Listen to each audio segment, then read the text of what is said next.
And Clint, as someone who's worked and advised the Greens, I'm particularly interested in your take on this. The way I describe it is a very strange events in the House last night involving Anne Genter. Just very, very strange. So let's have a look at this 3 News story. If you want to jump in, Clint, just shout out and I'll take it off so it doesn't echo for you. But let's get to the story as it was on News Hub tonight. Flying off the handle, Anne Genter breaking all the rules of reason and of Parliament, out of her seat standing over Minister Matt Doocey, screaming at him. Ms Genter! MPs stunned, the chair trying to bring order. Please resume your seat. National Scott Simpson complained. It was a serious, intimidatory, physical attack upon another member in this chamber, and that's unacceptable. Eventually recalling the Speaker to deal with the outburst. It is totally inappropriate. Only then did Genter apologise. I'm apologising that I was physically intimidating. It was not my intention. MPs arriving at work. I'm going to take this off so I can ask you a question, Clint, and you can hear it all properly. Do we know what precipitated that? And this is the reason I asked the question. It's a very minor example, but I remember having an English teacher when I was in secondary school, St Peter's College in Auckland, and the teacher was yelling at the person next to me, and he said something like, "Don't you know if you sit next to Brittenden, you'll get in trouble and he won't?"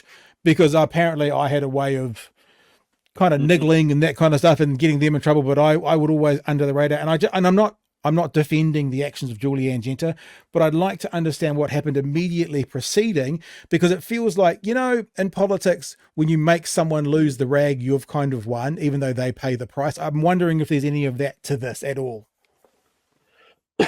Yeah, actually, I have to say I don't know exactly what the trigger was. It was something around mental health and Julianne not being very happy with National's policy around it, but I have to say I don't know the details. If anyone knows that, feel free to mention it in the chat. Right, I'm going to bring this back up and we'll keep on going. This morning, still shell-shocked. I was in the House last night. It would have to be one of the most extraordinary things I've ever seen. I turned around and I saw Ms Genter over full in the face of Matt Doocey. It's not something that I would have ever expected to see. It was pretty intense. Very inappropriate, as I said at the time, and it's certainly shaken a lot of MPs up. Including the victim of the vitriol.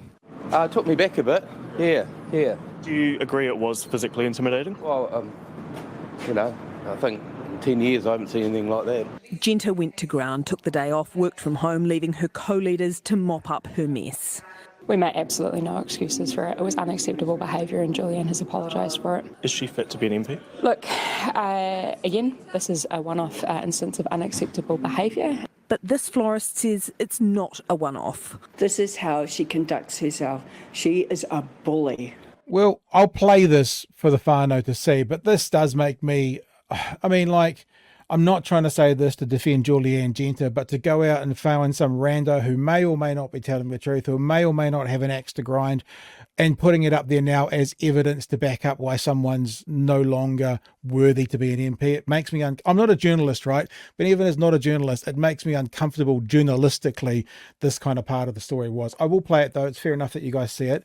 But just so you know, it's like, it just, this feels a bit muckraking to me, rather than actually digging into what the issue was, which I think everyone's going to agree was unbelievably unacceptable. Laura Newcombe has had this shop for 30 years. Recently, a cycleway has been installed, removing car parks outside her shop. So there's an axe to grind. I'm not downplaying here. I don't know, but this is not a...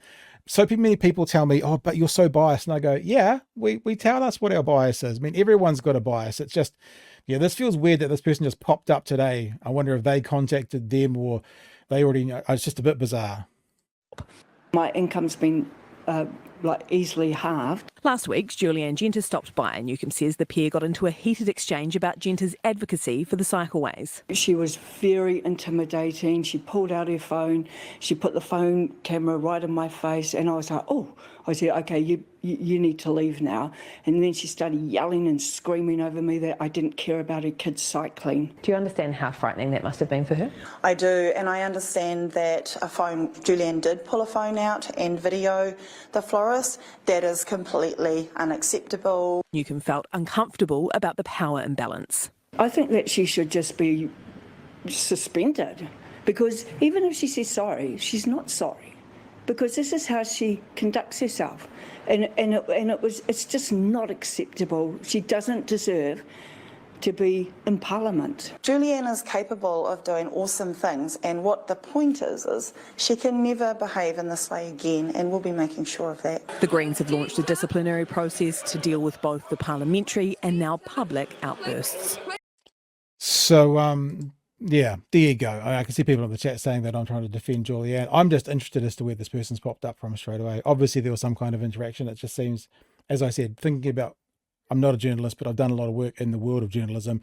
It's a strange thing to put in there because it certainly paints the narrative that this person is a certain way, and that may or may not be the case. Anyway, Clint, you've worked in those halls. I think you've actually advised the Greens as well. I'd love to get your take on this whole thing. Yeah, and look, I should disclose that Julianne is a long-running mate of mine from back before she was an MP. So, you know, I do know her personally, and I would say, you know, from my insight of knowing her personally, that she is very passionate, and she is hugely well informed. She's a especially like on that cycle lane issue. She's a professional urban planner. That's what she did before Parliament, and where she has trouble. And where she starts to get upset is when what she thinks makes sense doesn't get through to people. And there's that you might have seen the famous photo of at a select committee with her gesticulating right beside Jerry Brownlee, who has his head in his hands, because she's trying to explain that the National Party roading policy is counterproductive, and he doesn't want to hear it. And that's, I think, the kind of dynamic where she can get frustrated, and I think that's probably what's happened in these two cases. And you know, I'm not defending her. She's gone too far, and I think it's absolutely right that she's apologized. It's very funny to see the Nats, who are usually so bourgeois and keen to be bullies themselves, all acting very, very shocked and scared that someone could ever raise their voice. But that doesn't excuse what she's done here. She needs to, take some time to decompress and I think understand that. Often there are people who just aren't going to agree with you, no matter how right you are, no matter how strong your arguments. They, for whatever reason, whether it's ideological or it's what they perceive as to do with their own income, they're just not going to agree with you, and sometimes it's best to walk away. You'll get a feedback in a second when I'm going to show people the photo you just mentioned, because I found it. Here we go. This is for everyone to see. So there's the photo, I guess, that you're talking about with Julianne Genter, trying to convince Mr. Brownlee of what's going on. I'm interested in the crisis management part of this conversation. I don't think there's very much you could criticize the Greens' response on for this. Very firm, very direct. Whilst there hasn't been an ultimatum of losing any kind of job or position, the number of times we've called out the Labour Party or the National Party or ACT to get out in front of the cameras quicker and denounce these actions.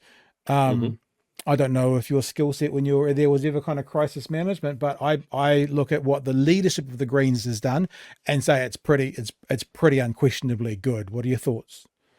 Yeah, I think you can contrast to how they handled the Galre's things over Christmas, where they knew for some time and tried to let a process play out in the background.